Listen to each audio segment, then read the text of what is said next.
This is old school. I haven't posted a video in over a year after YouTube deplatformed me, basically shadow banned because of my Lahaina Town video. But I did visit Maui on December 9th through the 16th of 2024, and I stayed at my Kihei timeshare, and I wanted to maybe explore windsurfing, airfoil surfing, but it's very expensive, so I just watched people do it. And also body surfing, boogie boarding, like this old man was doing over in Kihei. So it was fun people watching. And I also wanted to visit Lahaina Town, see it for myself, even though our timeshare representative gave us this map and said Lahaina Town was basically closed, off limits to tourists. I thought, well, I'm still going to drive 45 minutes and go check it out myself.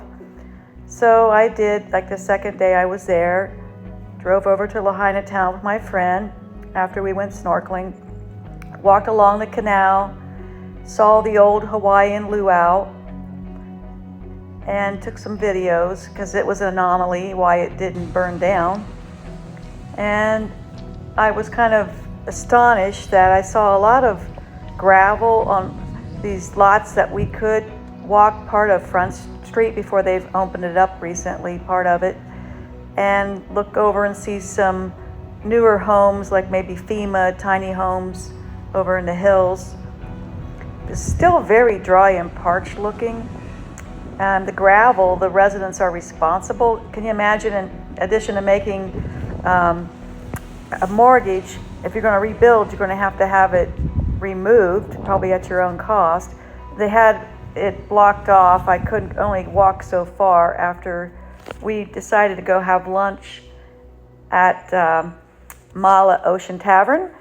It's on Front Street. It did not encounter the fire. So we went there and I got some tuna and these taro potato chips, kind of local cuisine.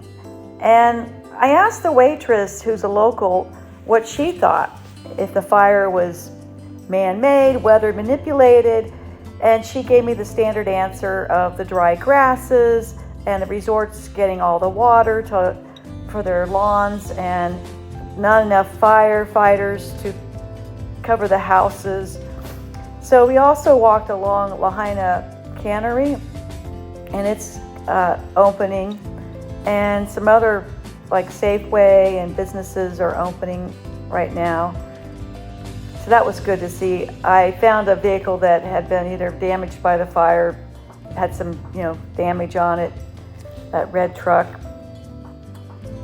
And then I saw the checkpoint Charlie's where you couldn't go into the zone. This was Kahoma Village with the solar-powered townhomes that I talked about in previous videos. I got to walk past those.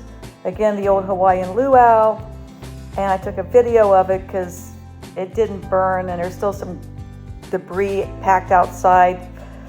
You can see how dry these grasses are. And it's just unbelievable that these huts didn't catch on fire. They're thatch huts.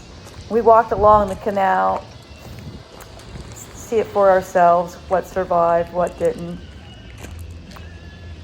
And it's kind of unbelievable, really. See Lahaina in the mountains in the background. Again, there's the Mala Cafe where we ate at. It was very good food.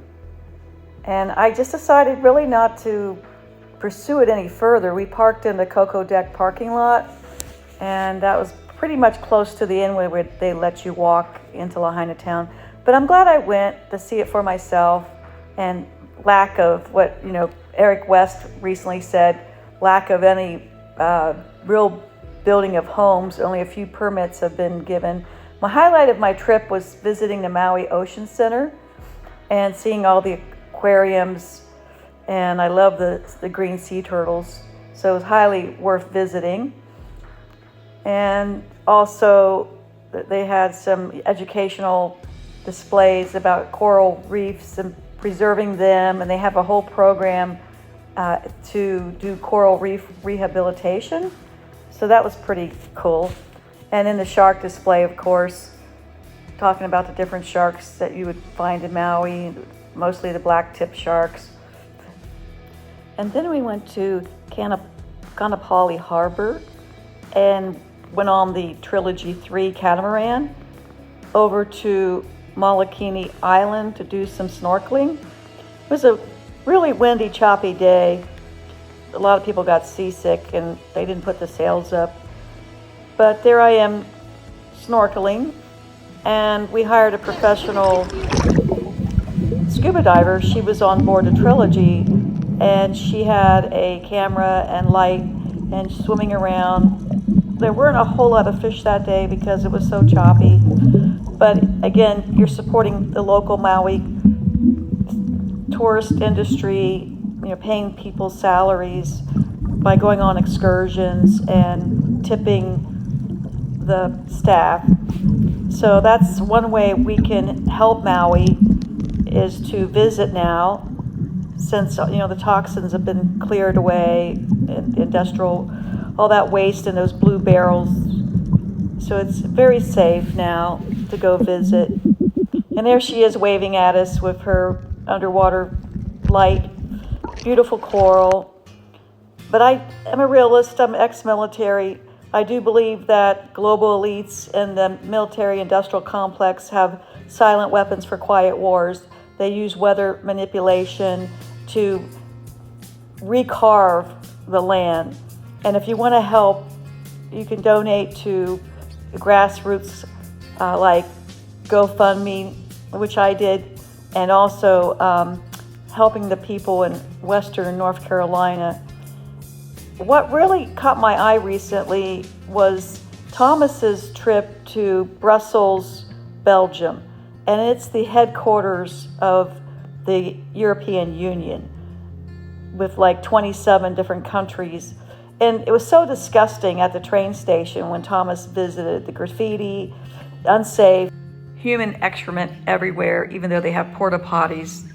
And so how it pertains to us is European Union headquarters with the 27 nations is located in Brussels, and they have this banner, Democracy in Action, and all these countries in Europe have been impacted by illegal migration, and the United Nations have their Sustainable Development Goals for their UN Plan 2030, which Maui has been a part of because Maui had a final plan in December 2019 with their 15-minute walkable city.